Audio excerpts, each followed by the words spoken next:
महाराष्ट्र में सियासी बयानबाजी तेज हो गई है। कांग्रेस नेता विजय वडेट्टीवार ने गृह मंत्री अमित शाह पर निशाना साधते हुए कहा कि अब बयान देने से पहले उन्हें इतिहास को याद करना चाहिए।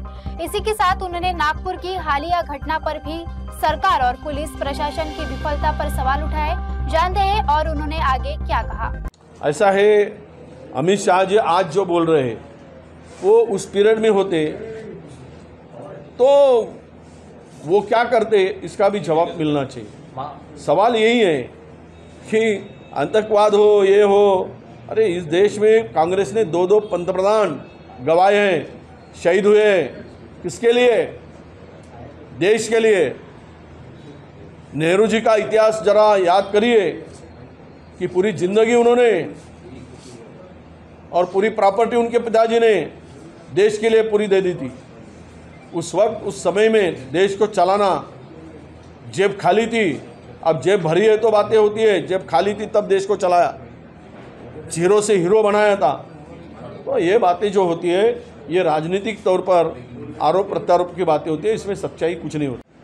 अब पुलिस भी बोल रही है, देखो वहाँ पे कितना कॉन्ट्राडिक्ट ये स्टेटमेंट आ रहे हैं इनके। वो हमारे उप मुख्यमंत्री शिंदे जी ने बोला कि वहाँ पेट्रोल पंप था, वहाँ तो था ही नहीं। और जो पत्थर थे पहले प्री प्लान से, तो सीपी ने कहा कि वो पत्थर तो कोई मकान के पत्थर है जमा किए वाले। तो इससे क्या है कि देखो, किसी समूह को, किसी धर्म को टारगेट मत करो। जो दोषी है, हिंदुस्तान तो सबके लिए है, किसी का एक का नहीं है। तो इस तरह से न्याय की भूमिका रखो, कानून से काम होना चाहिए, कानून से कार्रवाई होनी चाहिए, ये हमारी भूमिका। नहीं, कब्र उखाड़ने से क्या होगा? बच्चों को रोजगार मिलेगा, महंगाई घटेगी, डॉलर की कीमत, डॉलर के तुलना में रुपया की कीमत बढ़ेगी क्या? ये सब बकवास बातें हैं।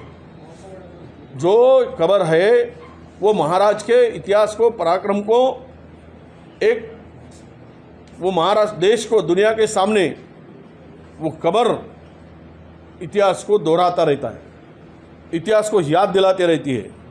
जिसने 27 साल महाराष्ट्र के भूमि पर शिवाजी महाराज, संभाजी महाराज, महारानी ताराबाई, इनको पूरी जिंदगी उसने गंवा दी, फिर भी स्वराज्य को नष्ट नहीं कर पाए। तो उसकी वो एक याद है कि देखो, तुम पूरी जिंदगी लगा दोगे तो भी इस स्वराज्य पे आँच नहीं आ सकती, ना तो हमको हरा सकते हैं। ये मैसेज देने वाली वो कब्र है। और इससे कोई फ़ायदा होगा 350 साल पहले के कब्र को खोद के? मुझे इसमें केवल और केवल राजनीति दिखती है और धर्म के नाम पर रोटियां सेकने का काम, यही इसमें से दिखता है।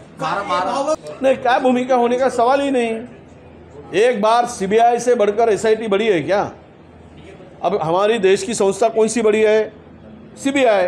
सीबीआई ने अगर क्लीन चिट दिया है तो उसको बार बार कुरेदने की ज़रूरत क्या है? जब कोई मामला हाथ में नहीं होता तो ये मामला आ जाता है। अब कब्र चली नहीं, बाबर चला नहीं, तो बाबर नहीं चला, कब्र चली नहीं, औरंगजेब चला नहीं, तो दिशा से लेना आ गई।